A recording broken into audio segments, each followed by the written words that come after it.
Welcome to second mini blog. So next day आम्ही plan केला Cabo de Rama and Colva बीचसाठी. So आम्ही निघालो फ्रॉम आमच्या हॉटेल टू कॅप दे रामा आणि कोलवा बीचला. सो हा तुम्ही जुवारी बीच बघू शकता, जो की नॉर्थ गोवा आणि साऊथ गोवाला कनेक्ट करतो आणि जो जुवारी नदीवर बनलेला आहे. सो याचा cable view is really cinematic. So आम्ही पोहोचलो कॅप दे रामाला. हे व्ह्यूज तुम्ही इंस्टाग्रामला पाहिले असतील, जे की मोस्ट सिनेमॅटिक आहे आणि it's looks like mini Maldives. So हा एक हिडन जेम आहे, इथं तुम्ही नक्कीच व्हिजिट करू शकता आणि इथं तुम्ही फोटो पण क्लिक करू शकता. जे बघू शकता तुम्ही, इथं त्यांनी एक कॅफे आहे आणि त्यांनी एक फोटो सिनेमॅटिक असे स्ट्रक्चर तयार केले आहे, जिथे तुम्ही रील और फोटो काढू शकतात.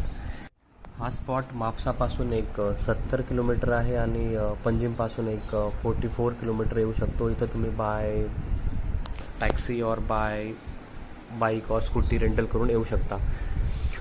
आणि इथून तुम्हाला एक 600 मीटर अंतर चालत गेल्यानंतर असा एक रोड आहे, स्टेप्स पण म्हणू शकतो आपण. तिथून तुम्हाला एक खाली गेल्यानंतर एक कॅप दे रामा बीचचा असा बीच आहे. इथं तुम्ही थोडा वेळ एन्जॉय करू शकता. हा एक खूप शांत असा बीच आहे. इथे तुम्ही फोटो सेशन और रील काढू शकता आणि एक क्वालिटी टाईम स्पेंड करू शकता. त्यानंतर आम्ही गेलो कोलवा बीचला, जो की फेमस स्पॉट आहे कायाकीसाठी.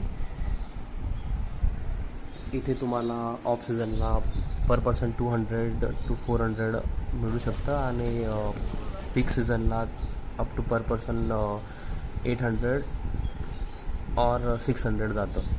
सो आम्ही 800मध्ये दोघांनी कायाकी घेतली फॉर 1 hour. आणि हा एक तुम्हाला 1 किलोमीटरचा स्पॉट असतो, जो की या टोकावरून त्या टोकाला एक कॅफेपर्यंत जातो. Thanks for watching.